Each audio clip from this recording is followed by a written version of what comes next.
The world around us is hostile to the Word of God and to biblical values, but we're called to be salt and light, to stand for truth in a decaying culture.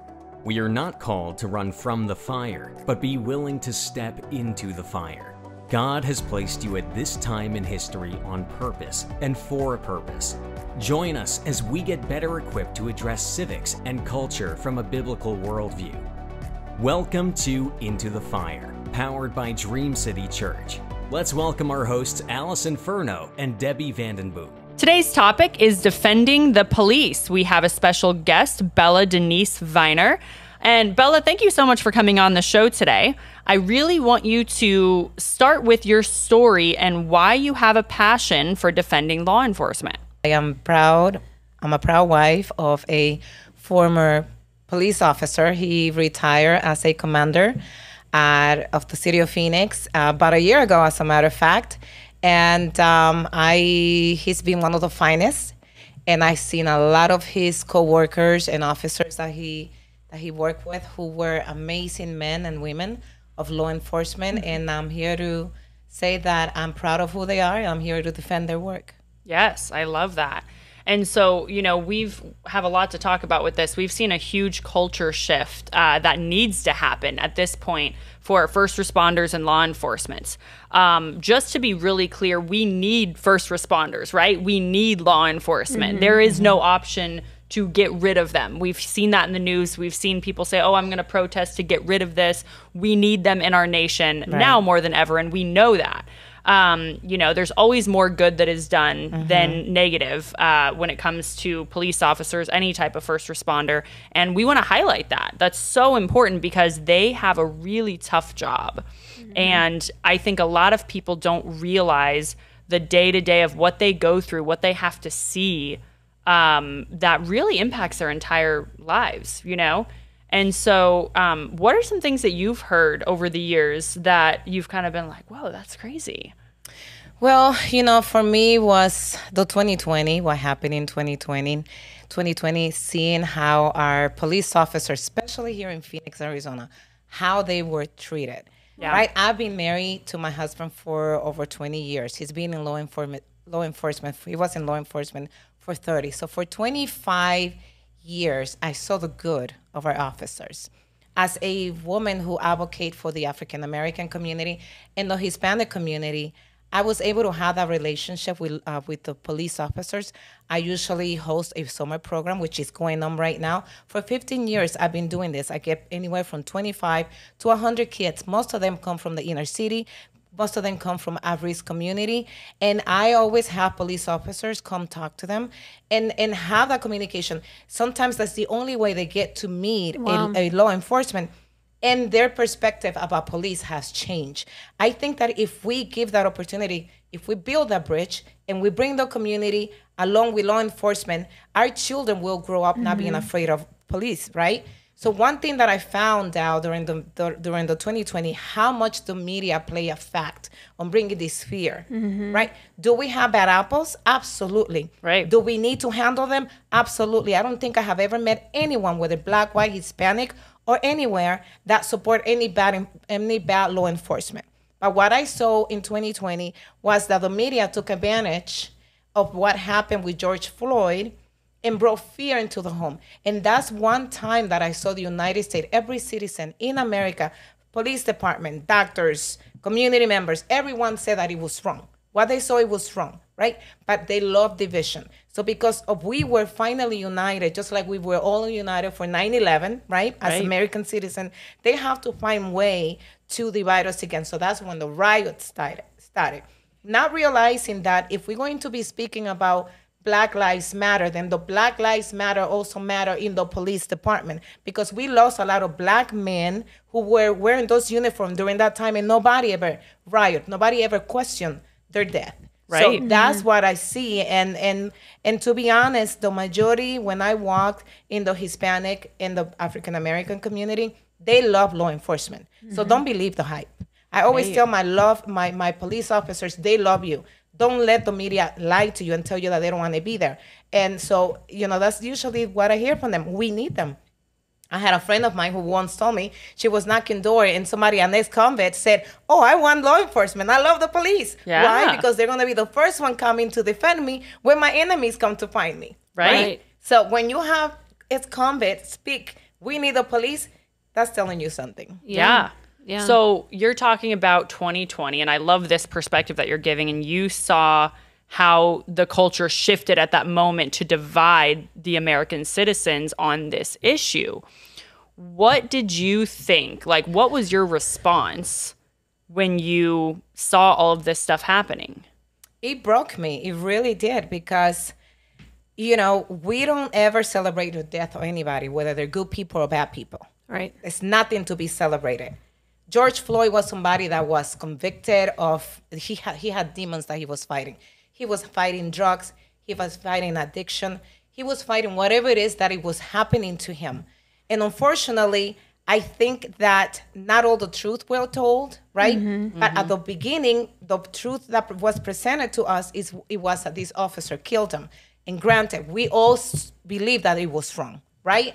And then when you have the mix of truth and lie, that's when bring confusion, and then you don't know what to think. And then that's when divisions start, because you start asking, if you're a free thinker and you start asking questions, then you're being judged. I was judged because I asked questions. I don't believe everything that I see on the media. Right. I really don't, right? So, and then seeing how many cities were destroyed, and the cities that were destroyed are the city of the actual African-American community. Right. You destroying your neighborhood, you're destroying your stores, your businesses. How are you going to survive? That's not how you do it. That's not how you bring attention, right? So then we have this group of Black Lives Matter that took advantage of that pain, then come to realize that these people that were supporting or created this group were basically anti-blackmail. So and they were raking in a bunch of money too. It made a bunch of money, never get back to the community, because if you really believe that Black Lives Matter, all those millions of dollars that you got based on your support or rage for police against blacks, you could have used that money to bring it back into your community and rebuild those homes that were burned, rebuild the businesses that were burned, but you didn't do that. Right. So I am not a fool for you to convince me that your idea or your agenda was really, truly to defend the black man. They had a totally different political agenda. Yes. Of socialism and anti-family and all of that stuff. Oh, yes. Yeah, and you recommended watching, I watched that documentary, that Fall of Philadelphia, and oh my goodness. It's a Philadelphia, I mean, what is, no. The Fall of Indianapolis. No, it's not Indianapolis. What's? What city was it? But it was in Philadelphia. Hey, everybody, if you're listening to this program, we will figure it out. That's so funny. I thought it was right until you questioned me, and now I'm not sure. Alison can look it up while we're talking. But anyway, whatever city that was, that documentary, oh my goodness, that was something else. So the way that just so many things that were completely fabricated and lied about, and it's really eye-opening. It is sad how you hurt, how you work with the emotion of the people. Right. Because racism is not a pretty thing. It affects us all. Right? Mm-hmm. The United States has a history of it. We will never forget it. But let not utilize that pain. It's almost like utilizing the pain of a woman that was abused. Right. Domestic violence, and you're going to utilize her pain every time to bring a point across. Right. You're not helping this woman. No. You're not helping her, move forward. And that's what I think a lot of these people who have an evil agenda utilize the pain of the African American history for them to continue to divide us and bring lies and fabricate lies and keep us blinded from the truth. Well, and it's interesting that you're saying this, because I will be 55, right? The Fall of Indianapolis. No. Are you sure? I'm sorry. Can you search? I'll check right now. Alison needs to look at it. That was so funny. It wasn't Indianapolis. Okay, go ahead. Oh, that's really funny that we cannot come up with it between us. Anyway, real life here, people cannot share a brain cell here. But anyway, but what I was going to say, what you were talking about, is that, okay, so I grew up in the 70s, was in high school in the 80s, and I don't remember racism being a huge thing then, right? It was not as, I mean, there were pocket areas where it was probably more prevalent, but this whole thing happened, it made everything worse, right? It amplified it and brought all that stuff back up to where it was like, you have these generations of kids growing up that when I grew up, I mean, it's funny because this is just like a weird story, but I remember being a kid and we spent summers in another town and there were these boys that rode bikes with my brother, right? And I ran into one of them later, like years later, 10 years later, we were in high school, and one of them was black. And I remember thinking, I didn't remember that. Like they were boys. Like I didn't remember what they looked like, what the, colors that they were. And I thought that really is how we want America to be, right? That it doesn't matter. Like it wasn't, they were just, I remembered them as these boys that were fun that rode bikes with my brother. And that was all I remembered about them. Well, but now we're so hyper fixated on race. I think it's gotten a little bit better in the last couple of years, but around 2020, it was terrible. It was just really, what was it? The fall of Minneapolis. Minneapolis! I knew, but it was close. I knew it wasn't Philadelphia. It wasn't Philadelphia. It wasn't Indianapolis either. It wasn't Indianapolis, but I know it was Annapolis somewhere. Oh my gosh, that's so funny. That is so funny. Fall of Minneapolis, people. Yes, Here we go. Yes. We recommend it. It's funny because when we it was find such out, a great movie. We couldn't remember the title. No, but it really was good. Because I want to. Oh my gosh, prep it was my so mind good. Because I was so upset during the 2020, and many times I will call my black friends and I'll say, "What do you think about this? What do you think was happening?" Right? But this is why the discerning spirit has to be available for us. This is why we have to ask to God. We got to cry out to God for him to reveal things to us. Because a lot of time we spend a lot of our time believing men, right? Right. So we can sit here and we can talk all we want. I want to show you my experience and everything. But you have to, no matter how good everything I tell you sounds, you have to do your own research, right? You serve God at your own way. Each of us have a different way that we serve, and we look for answer, and we pray, right? We each have different testimony that we need to share. So the discerning spirit is important. And once the Lord reveals to you what it is, what you need to know, no matter how many people attack you for you believing a certain way, because God don't lie. Right. God do not lie. And I know a lot of people, in saying, the story that you share in the 1970s, right? A lot of people, I seen people say, when people attack people that say, I don't see color.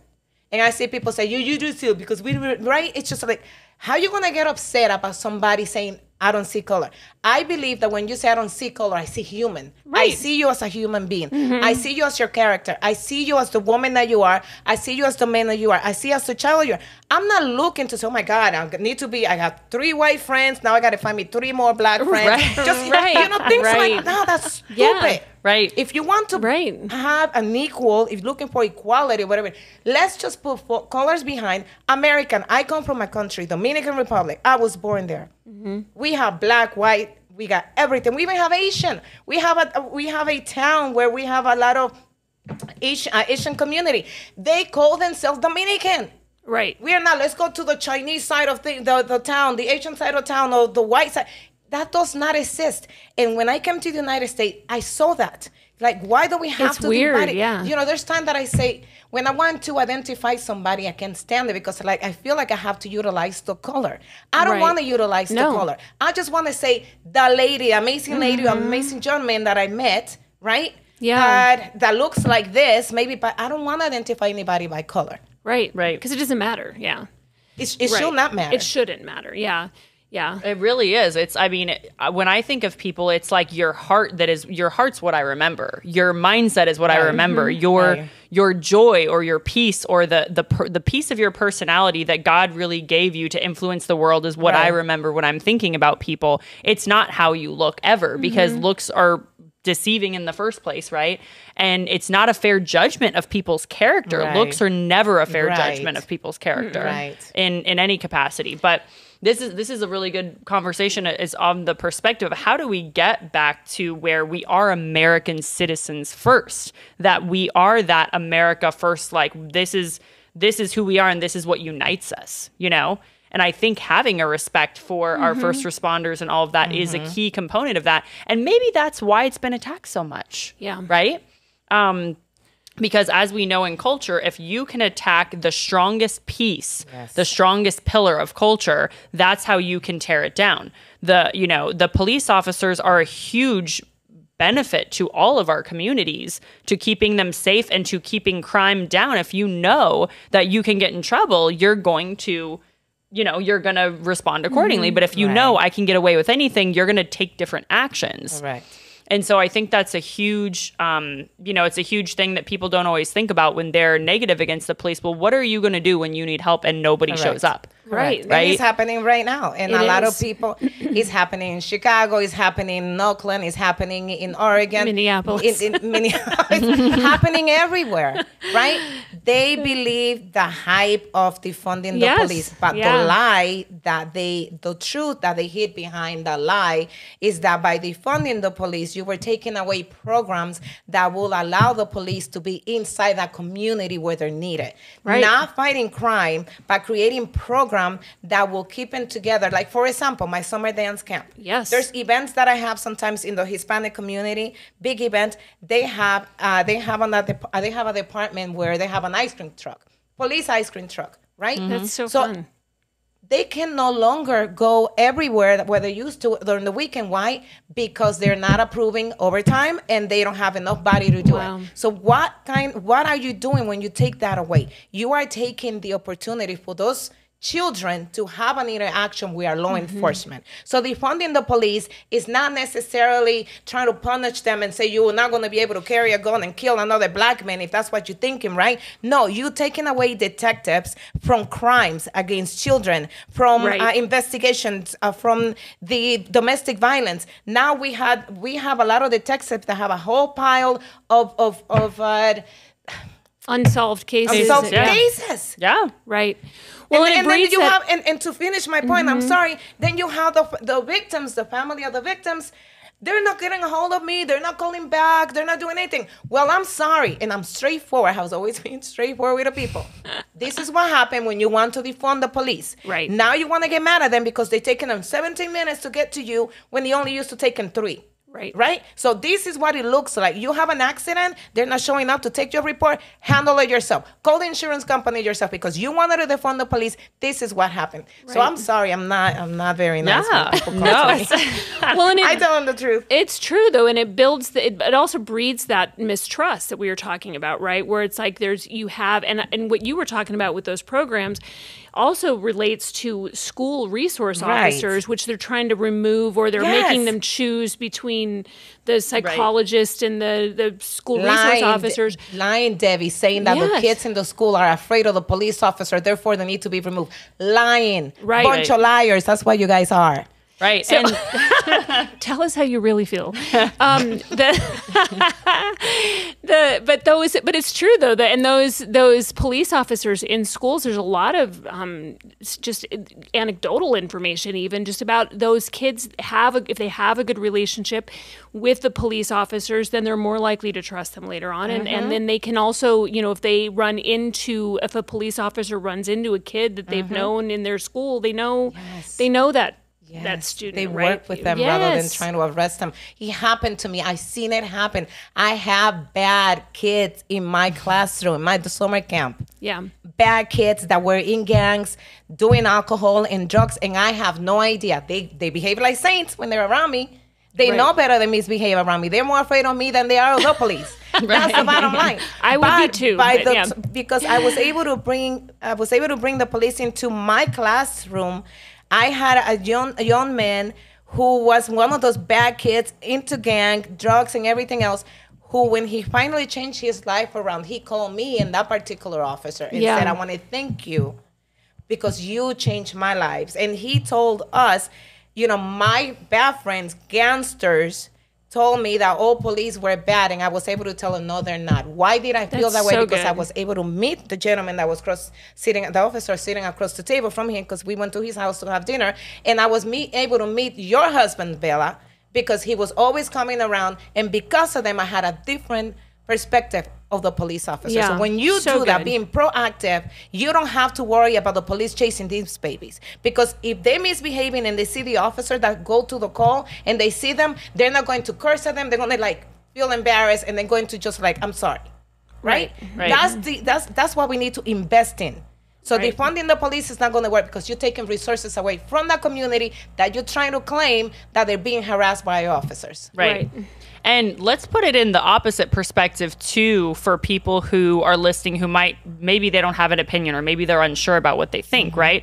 Put yourself in the position of a police officer where you do not do this job for fun. I mean, this is a job where you wake up every morning knowing that you might be shot at. They wear body armor for a reason, right? And think about getting a call that somebody has a gun or somebody has something going on, a life devastating situation. That's the call that you get, and you have to show up and knock on the door.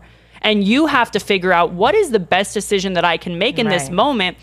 And I don't think people realize how many lives police officers save when they show up. Right. When they show up to that house, they save so many lives. They save more lives than the lives that they take away. That's the bottom line. Yeah.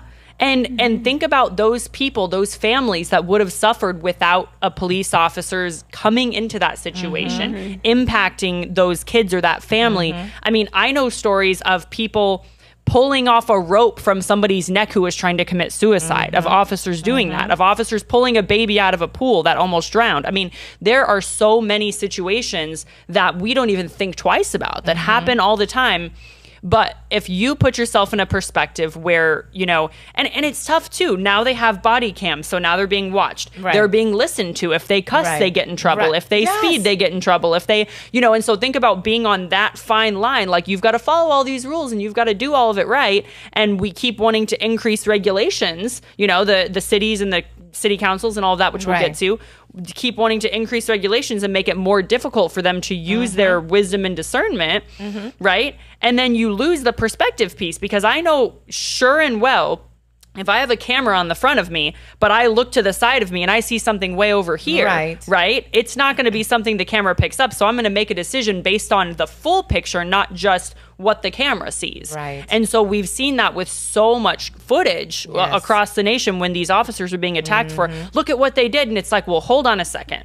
Let's see what the full picture is. And that's something that becomes really tough when you have that level of pressure and scrutiny, and you know they feel that pressure. Right, you've got double pressure because you're trying to stay alive and and save people's lives, and then also worried about, you know, that was one of the things that came up in that documentary that we couldn't remember the name of. But that they were, you know, police officers were talking about that and that how it makes it tougher for them to do their job because now they're worried. And even in that specific case, which I don't want to get too far on a tangent with that, but in that specific case, they wouldn't even allow the body cam footage to be seen by the jurors because it showed that they it showed the truth. It showed and because the truth, you got away with lying for so long, right? That you couldn't show the truth. And so it becomes, it just gets a really, it gets to be a remember not to curse. You're like, hold on, I get it. Like, Lord, the Lord has a way to shut me up and make me forget about words sometimes. Trying to prevent me from getting in trouble. That's what he does. But you know what the funny thing is that the narratives was so pushed and so stupid at time that there were cases during that time where a police officer shot somebody in a hood somewhere, and they were getting ready to go march. Once they find out that the person that the police shot and killed was a white man, everybody took their bag and went back home. This is so stupid. Right. So it's bad. Well, it's bad. It's about political acting. Right. It's not about the truth. And that's the thing. I think in general, this is what I tell people all the time with this, is that I think, you know, the media and so much, they want you to make an instant judgment on something. And it's like, okay, if you're telling me the narrative to believe in the school shootings and whatever we're talking about, right, I'm never going to believe the first narrative that comes out 5 seconds after it happens. Right. Because they don't, whoever is pushing that likely has an agenda that they're trying to push. That's the bottom line. They want it's it the to be likely they do. They want it. Yeah, they want it to be that it's this nationality or this political party or this whatever, right?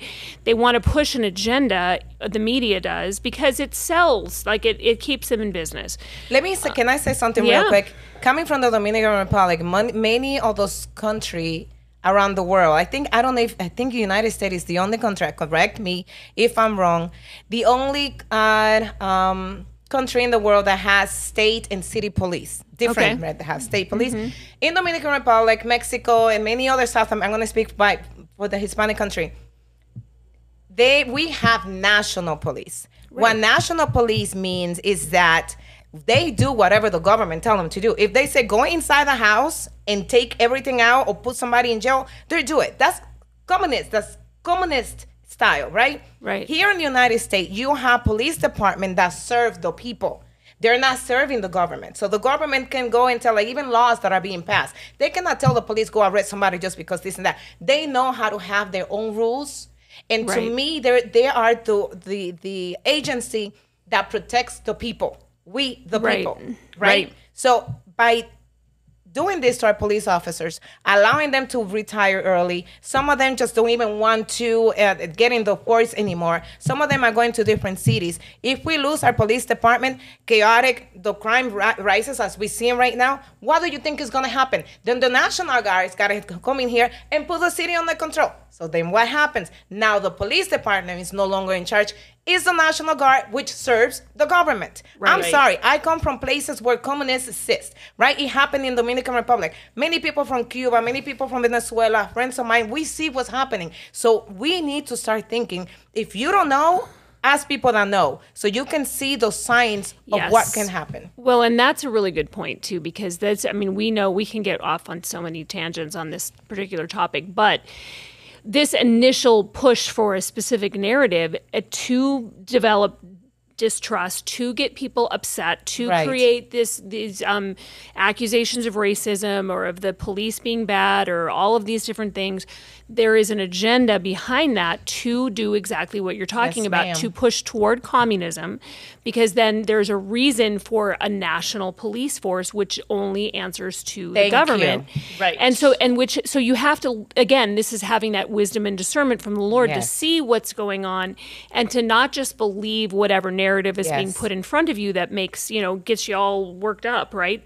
But to see to look past that and reserve judgment until you have more facts and see what is actually going on in that. Yeah. And that's also why it's really important to know who you're putting in your city council. And because those are the people that make those rules, that make the rules about the overtime and all of those things, right? And how hard it is for police officers to do their job. Yeah, no, absolutely. So what you guys are saying is really key, that there are people in America that hate America. And why would you, a lot of people that aren't super involved in this might say, well, yeah, maybe because somewhere else is better. You see, people say, I see less crime in other countries. I see, more people that are able to do whatever they want. They have so much free time and all these different things, right? And so understanding that the freedom that we have is so unique to other countries don't have what America has right now. And because of that, and because of many other reasons, they hate America, right? And these people that want, we're talking about these riots and these different things. Why would somebody want to get you to think a certain way? Because they want you to be under their control. And if you can get used to being under somebody's control of the narrative, right, then you will fall into whatever belief system they ask you to fall into. So questioning those things, just like you said, you always ask questions first. But can you talk about for just a second, and then we're going to get to the local city council stuff, but for just a second about what could that look like for somebody who has never been to another country, who doesn't understand what being outside of America is like with a communist agenda, with a Marxist or a dictatorship? What is that like? What people don't understand is if you go to a country that have less crime, that means that they have tougher consequences, because people are not good just to be good. Because if you are raised in a home where mom and dad are very strict, you're not going to misbehave. If you're raised in a home where mom and dad let you do whatever in the heck you want to do, you are going to misbehave and burn the house down if you have to. Right. Yes or no? Same thing with humanity. We are sinners. We are born to be bad. But if it wasn't for the grace of God, we wouldn't be the good people that we are. Why? Because we fear him. We fear the consequences that can happen to us if we misbehave. Same thing. Right. I will advise. We have stories about tourists that go to different countries that get in prison for minor little thing.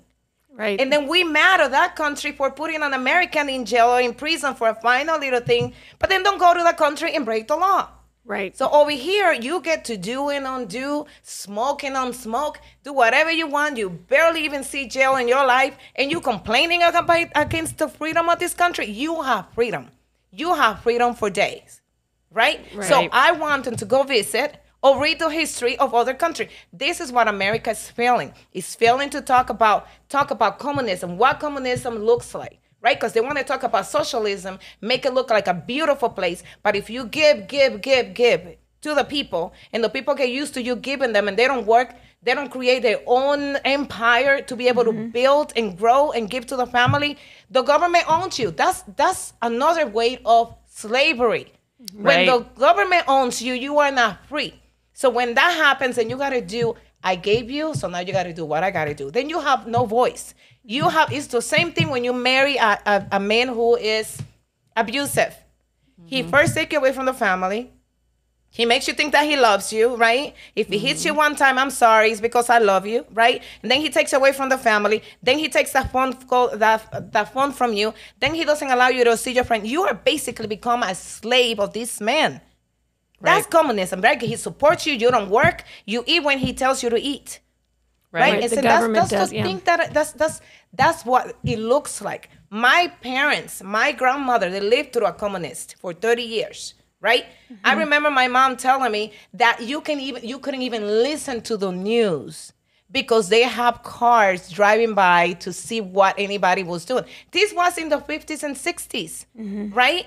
My mom I remember my mom telling me one of her neighbors never showed up because he had a mouth. He was outspoken. He was courageous. She never got to see this man again. That's what happened when you become part of a communist country. Right. And before communist is socialism, because they have to feed you. They have to make you believe that they're your friends first. You need the government. You need the government. You don't need. Right. and that's the learned helplessness, right? That's what we try to teach people out of, is if you learn to be helpless, then you have you lose that free thinker, right? Like a free thinker is somebody who looks at something and says, I don't believe it just because you told me to believe it. I believe it because I've looked at the facts and I know the truth. Those are two totally different things, right? And so we have to create and build those people here in America so that we can keep our freedoms, because people have to see that. I mean, that's an amazing depiction of what it's like. Because if you've never heard of that, seen it, whatever, you don't realize how these people in power want to control you. And it's just insane. It's absolutely insane. And to get back to this too, I mean, I feel like this whole police topic is really the entryway into that, right? Because it creates that civil unrest. It's what people are charged with and not charged with. And it's like, okay, you see all of the chaos going on, whether it was the Black Lives Matter riots or whether it's the Palestinian things that are going on right now, where people are just allowed to wreak havoc and destroy property and be violent, and nothing happens to them. It's because the cities are telling the police to back off, and they're telling them, don't do anything, don't arrest anybody, don't go after these people. And conversely, they're going after people that are sitting, praying in front of abortion clinics or whatever. There's like this weaponization of law enforcement, and whether it's at the national level or the local level.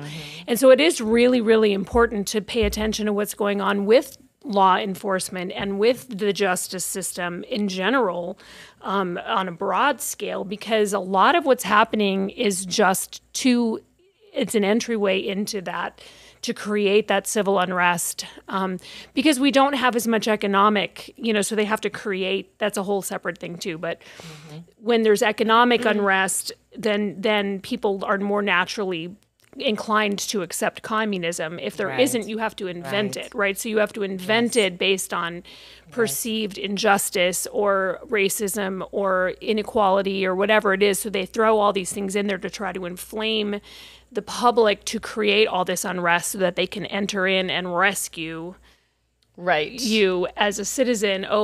Daddy government needs to come in and save you, right? I mean, that's basically what it boils down to, but it's intentional. Yeah.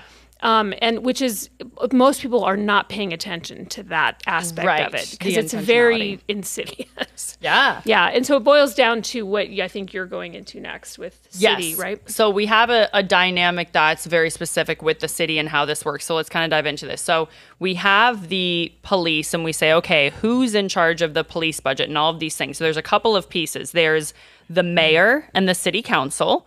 And then there is the county level attorneys. So the county level attorneys, the county attorneys are the ones that are in charge of prosecuting the people that the officers bring in, right? So that's one piece of it. And then we have the city council and the mayor that are in charge of the budget, the funding, how it's allocated, all of that kind of stuff. So let's talk a little bit about that. Okay. Yeah. So I think the first thing here is when something happens, like we had the defunding of the police, right? Whenever that was a couple years ago when all of that stuff was going on, we had them, vote to defund. That was the city council, at least, in Arizona. And so after that, there was such a huge uproar from the citizens that said, I want the police funded, right? Right. We want this. Right. And when we had that huge outrage, all of a sudden, they got refunded and they got more funding because they realized, and this is how it should be, they realized the citizens were not going to be okay with that. Right. So one of the biggest first steps you can do wherever you're at, if you are not already going to your city council meetings, that is a huge piece because I can tell you thousands of these meetings across the nation are empty. They are. There are people that these city council members, and it goes across tons of local government where nobody shows up to these meetings. And then we wonder why we're upset that the elected Yes. officials did what they wanted. Well, you Yes. weren't there to voice your opinion. Thank you. So if you're not there to voice your opinion that we want the police funded, then Right. how do you expect to hold them accountable when they do or Yes. don't do it? Yes, and extremely right. One of the things that that I was able to witness and through conversation with my husband is that during that time when they were singing that ugly song about defunding the police, I remember me being frustrated, me wanting to do something. And I came to him and I said, well, what's happening? I saw these people from city council, one specific that it was just completely anti-police all the way. I'm like, how did these people get there? How do they get to office, right?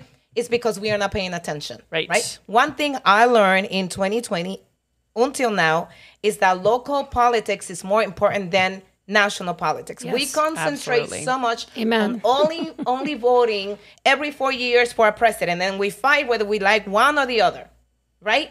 But we forget that you have legislature, we have local Congress, Senate that represent you. Then you have city council. City council has so much power over your community. If you want a park in your community, all you have to do get a bunch of signatures, go over there, get on their nerves, and they make it happen for you. Eventually, they have to happen because they work for us. But when we have a bunch of, may I say this word, a bunch of idiots showing up at city council because they are told to call in and say defund the police, just if you will hear the story, like where in the heck, which corner did you get this creature from?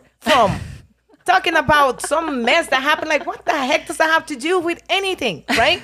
I'm sorry, I get it. No, but I when get my it. husband said, well, what had happened was, when my husband said, well, this is what's going on. The silent majority is silent. They're not calling in. They're not supporting the police. So you have the ugly side show up, speak all the ill stuff. will, yeah. I know what I wanted to say. I'm just trying to retrain myself from being. I'm trying to helping be you with words possession. that Yeah, are thank air you. appropriate. Guys, I love my police officer. I know I'm going to send this link to you. You guys going to listen to it because I want you to know that I'm fighting for you. I love you anyway. So, Yes. you know, the bottom We love line it. is that we need to tell the people that they need to show up to the city council when they're doing anything that has to do with law enforcement. Even our firefighters are suffering. Yes. They're looking for money. They need new equipment. They need new trucks, and they're not getting it. Money. I don't know where development. Right. Doing development that is hurting the actual community, the inner city community, especially South Phoenix. South Phoenix is one of the areas where it has the higher population of Black people in Arizona. Right. They're not in Scottsdale. They're not in North Phoenix. They're not in Maryvale, right? But they continue to develop. They are build more buildings, so they're pushing the Black people away. The gentrification of our African American. Right? So one of the things that I said to them when I was running for office, this is what they're doing to you. you need to be aware of it. You need to make sure that when you vote, don't vote because they're black and don't vote because they're Hispanic. Right. Don't vote based on color. Don't vote based on last name. If the last name is Velasquez or whatever, Garcia, whatever it is, because they're Latinos, you don't need to vote for them. Because they look black, you don't need to vote for them. Vote for them because of the intention that they have to make sure that you're taken care of. Right? Right. So I realized when my husband said, you can do whatever the heck you want, I got a bunch of people say, hey, we need to make sure that our police officers, this is around 2020, 2021. And they have this defunding of police mess happening. I got a bunch of army. I said, you guys need to write letters, send messages, text messages, call, show up. We have so many people show up support for our police officers that they were thrilled because it has been a while since we got involved. And why I want people to understand, you want change, get involved in your local politics. Yeah. You don't need to run, right? But support the local politics, right? And make sure that if people knock on the doors and they need your signature and you see somebody that is good, make sure you sign it. Make sure, because a lot of times we are so detached, we want to change, but then when people knock the doors, you're not even opening the doors.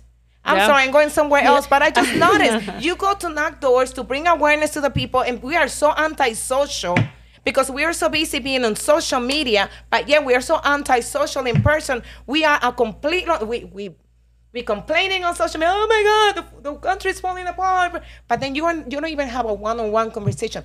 Get yourself educated. Yeah, absolutely. Find all the right resources and get and make. Sorry, I'm everywhere. You were doing amazing. No, that is a beautiful ending to our podcast. That was perfect. She's like, get involved locally. Contact your city council. Debbie, you have anything to add to that? Open some doors. Yeah. Sign some what is it when you make sure you know who that person is, but sign petitions. Yeah. Yes. Talk to your neighbors. So, and the most important thing that you just said that I love is make sure that you remember that the most power that you have is at the local level. Is that the local level is where you make change. That's where you get involved. And that is how you get started. Yes. So yes, thank you so much for being on the show today. And thank you for listening to Into the Fire, powered by Dream City Church. Bye-bye. You can listen to this podcast on Apple and Spotify and follow us on social media. Find all the info on the show notes. To learn more about Dream City Church, visit our website at dreamcitychurch.us. Thanks for listening.